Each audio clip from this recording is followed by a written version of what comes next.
This question, before the pandemic, was seemingly controversial. Now I'm not sure it is. Should salespeople, B2B salespeople, be creating content? Well, if you want to create attraction, you have to create content. Otherwise, you have a brochure that people will find its way to a shredder.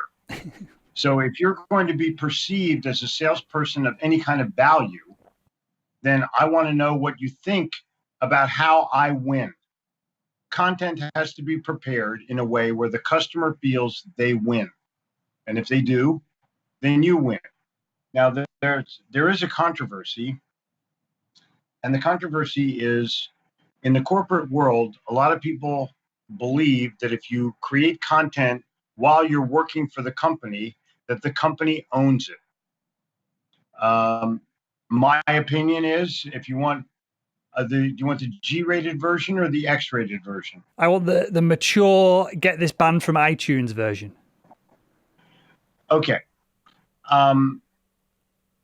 It's a bunch of bullshit.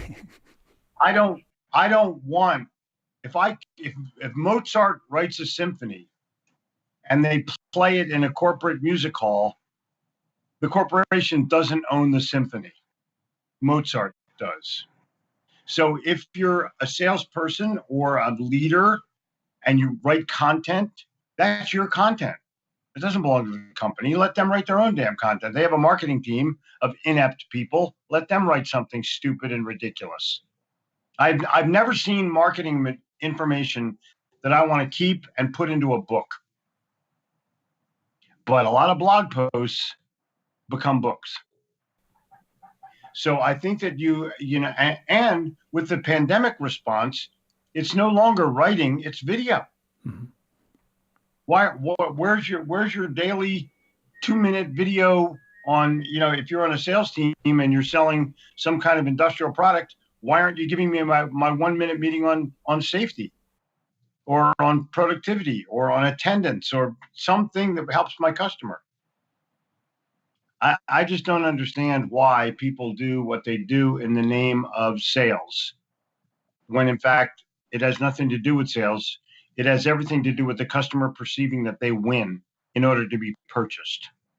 Is this, Jeffrey, the biggest, and I'm trying not to color the question too much because this is what I believe, right? Yeah. Is this the biggest advantage that salespeople have in the marketplace, in that they can create content, whether it's for an individual or whether it's for a group of individuals that are similar, that salespeople can do this when marketers can't, because we engage with our buyers. We know exactly what they want, when they want it, how we can add value.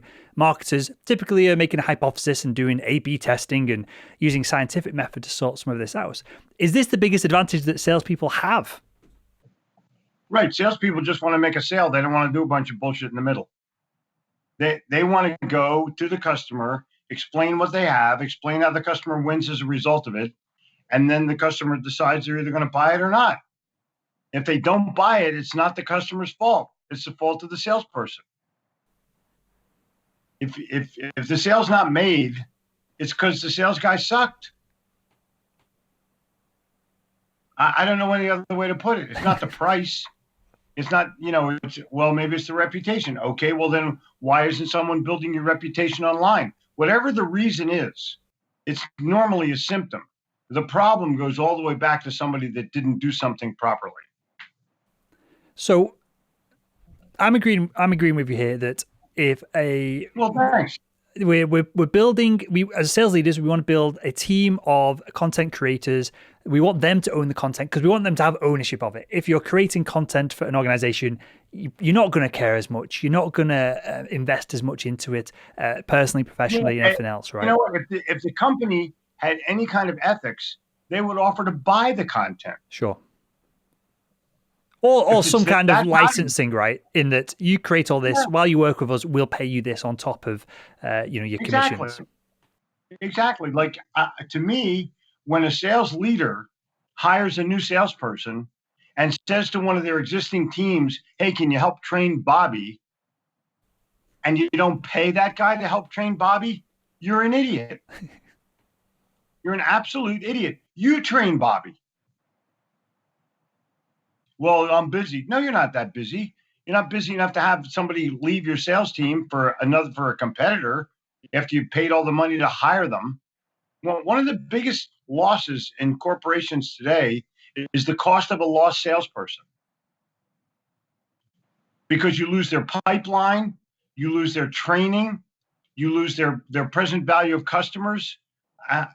You depending upon where you post, you might lose on Glassdoor or some kind of employee. It's horrible to lose a salesperson, and it's not on a profit and loss statement anywhere.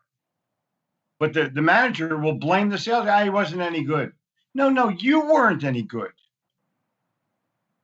Just don't stop blaming people for, when the sales guy wants to quit his job, I say, look, I have an idea. Become the number one salesperson on the team, then quit. Because if you become the number one salesperson, what's your manager going to say? I lost a guy who wasn't any good? No.